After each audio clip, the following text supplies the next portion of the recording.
The missed bomb that could have stopped Hitler. In 1939, German carpenter Georg Elser tried to kill Adolf Hitler at a beer hall in Munich. He planted a hidden bomb timed to explode during Hitler's annual speech, right behind the podium. But Hitler cut his speech short by just 13 minutes due to bad weather. When the bomb went off, the hall blew apart. 8 people died, but Hitler's chair was empty. If Elser's timer had been set just 15 minutes earlier, Wonas might have ended before it began. A tiny timing slip, and the worst dictator in history escaped. The wrong turn that started WWI. On June 28, 1914, Archduke Franz Ferdinand, heir to the Austro-Hungarian throne, was visiting Sarajevo. A Serbian nationalist group, the Black Hand, plotted to kill him, but their first grenade attack failed. Hours later, the Archduke wanted to visit the hospital for wounded guards. His driver didn't know the new route. He took a wrong turn down a narrow street. By pure chance, Gavrilo Princip, one of the failed assassins, was standing there eating a sandwich. When the car stopped right in front of him, he pulled out his pistol and shot Franz Ferdinand and his wife point blank. One wrong street, one hungry assassin, triggered a chain reaction that exploded into World War I. Napoleon's frozen rations. Few know that one simple supply decision doomed Napoleon's 1812 Russian invasion. His army carried food in cheap tin canisters, a new invention at the time.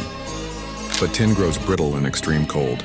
As temperatures dropped to 30 degrees C, cans cracked open, spoiling the meat and soup inside. Soldiers had no food, no fires, no shelter. They starved right there in the snow. Napoleon lost more men to hunger and frostbite than Russian bullets.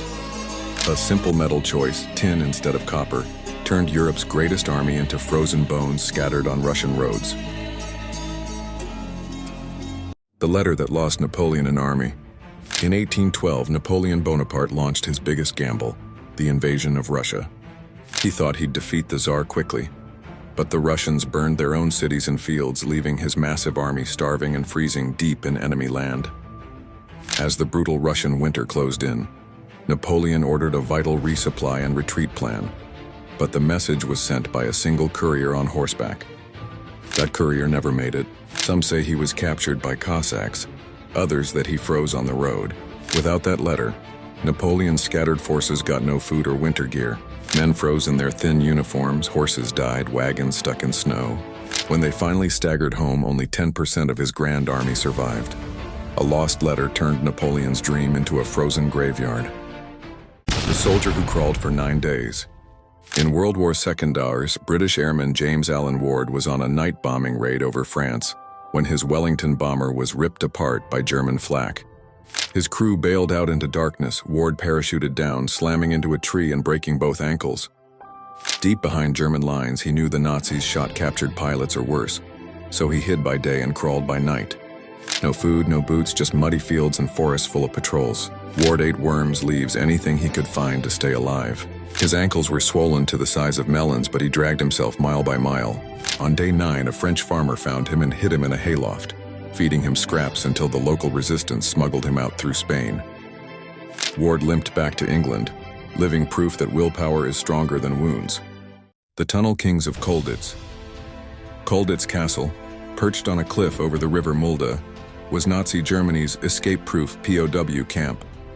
Only officers with a record of escaping were sent there, so it became a prison full of the world's most determined escape artists. British officer Pat Reed and others spent months chiseling tunnels through thick medieval walls. They forged German passes, Nazi uniforms, and even bribed guards for tools. Dirt was hidden in attic rafters, inside hollowed-out table legs, or scattered secretly in the prison yard. One group secretly built a working glider in the castle attic, hoping to fly over the walls when the guards weren't looking. Though the war ended before they could launch it, dozens of Colditz prisoners escaped by foot or train, slipping through Nazi territory with fake papers. Colditz wasn't escape-proof, it was escape school.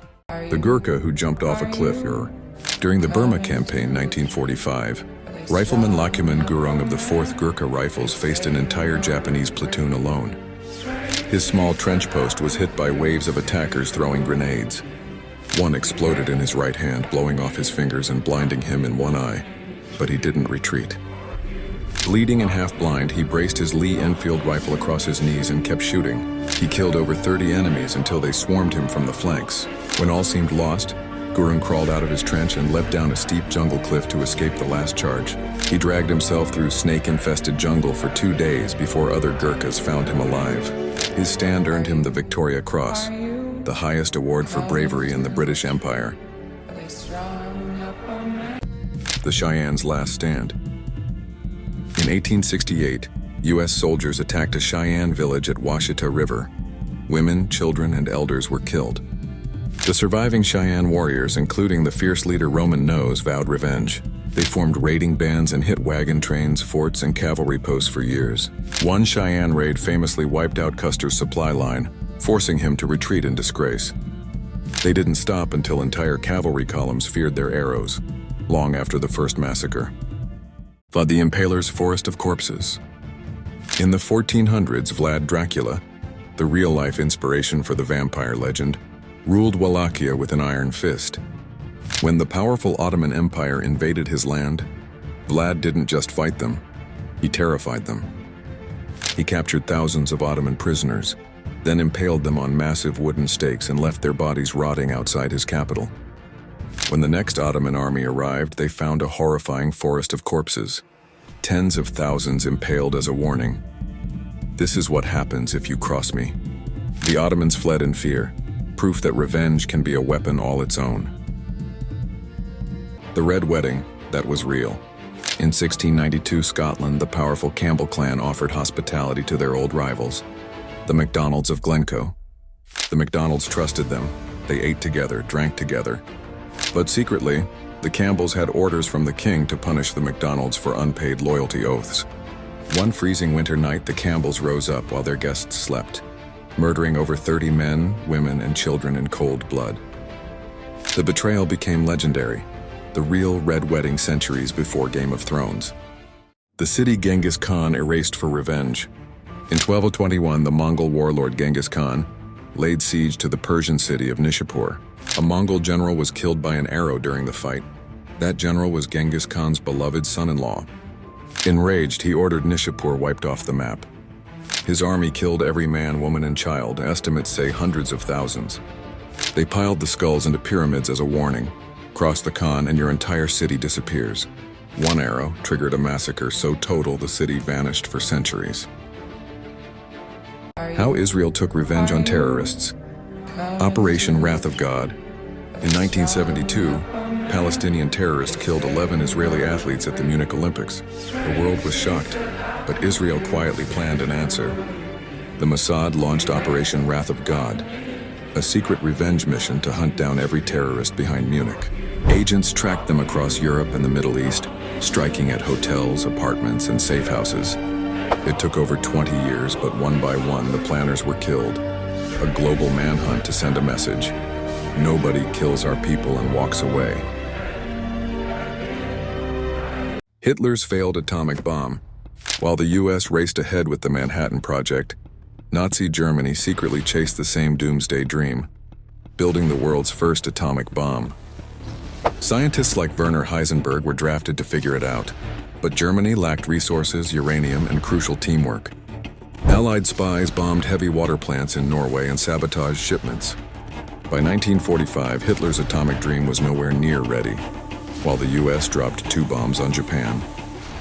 If the Nazis had finished first, history would look terrifyingly different. A secret race for a superweapon that Hitler lost. Like and follow. The anti-tank dog, Soviet suicide dogs W2 Eastern Front.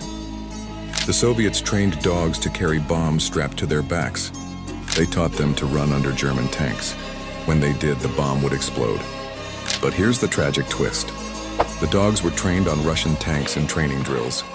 In battle, they ran back toward familiar smells, Soviet tanks. Many exploded under their own side's armor. A heartbreaking, desperate idea that cost countless innocent animals and didn't stop the Germans. The French cannon that couldn't stop exploding. In the late 1800s, the French made the Paris gun, the largest artillery cannon of WWI. It could hit Paris from 75 miles away, a record at the time. But the barrel wore out so fast that every shot changed its range. Soldiers had to switch shells every few shots and re-aim constantly. Sometimes the barrel cracked or exploded. It did hit Paris, but the risk to its own crew was terrifying. A massive gun that threatened friend and foe alike. The ice aircraft carrier, Project Habakkuk. Britain had a problem. German U-boats were sinking ships in the Atlantic. So they dreamed up Project Habakkuk, a giant aircraft carrier made from ice. Yes, ice mixed with wood pulp called pykrete. It was tough, cheap, and wouldn't sink easily. They even built a prototype in a Canadian lake. But the thing kept melting. It needed massive refrigeration just to stay afloat. Too expensive, too slow, too weird. The plan melted away, literally. The Gurkhas who held the line in India's bloodiest rebellion. In 1857, India exploded in revolt. The British called it the Sepoy Mutiny. Thousands of rebel soldiers turned against the East India Company. Cities fell, forts burned. But one fierce force stood loyal, the Gurkhas. In Lucknow, a handful of Gurkhas joined British defenders trapped in a besieged residency. For months they faced waves of rebel attacks, cannons, musket fire, no food. Yet the Gurkhas held the walls, fought hand to hand, and refused to break. When relief finally came, they led the charge to push rebels back. Their fearlessness during the mutiny made the British call them the bravest of the brave. To this day, Gurkhas carry that same motto: better to die than be a coward. The bat bombs, America's flying fire bats. In I-3, the US military had a wild plan: weaponize bats. They strapped tiny incendiary bombs to real bats, planning to release thousands over Japanese cities. The idea? Bats would roost inside wooden houses and then explode and start fires everywhere. In tests, the bats did find shelter, but not where the military wanted. They flew into American air bases and burned them down by accident. The project was canceled. Turns out bats don't take orders. The giant tank with legs, Tsar tank. In 1914, Russia tried to build a tank that would crush everything in its path. They built the Tsar tank. Imagine a giant tricycle with 30-foot wheels taller than a house. It was supposed to roll over trenches and barbed wire like a monster. But when they tested it, the front wheels worked, while the tiny back wheel sank into the mud. The engine wasn't strong enough to pull it free. It got stuck and then stayed stuck. The world's biggest tank became a giant iron statue abandoned in the forest. A war machine so weird, it never rolled an inch in battle. He-162, the jet fighter that killed its own pilots. At the end of World War II, Nazi Germany was desperate. They needed a miracle to stop Allied bombers fast. So they designed the Heinkel He-162, a jet fighter that could fly 800 km/h.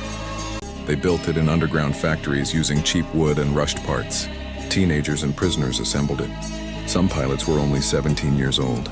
It looked futuristic, but it was a death trap. Its wings cracked mid-flight, its engine caught fire. Dozens of test pilots died during takeoff and landing, long before they saw the enemy. It was called the Volksjäger, the People's Fighter, but it killed more Germans than Allies. A miracle weapon turned curse. Like and follow for more history.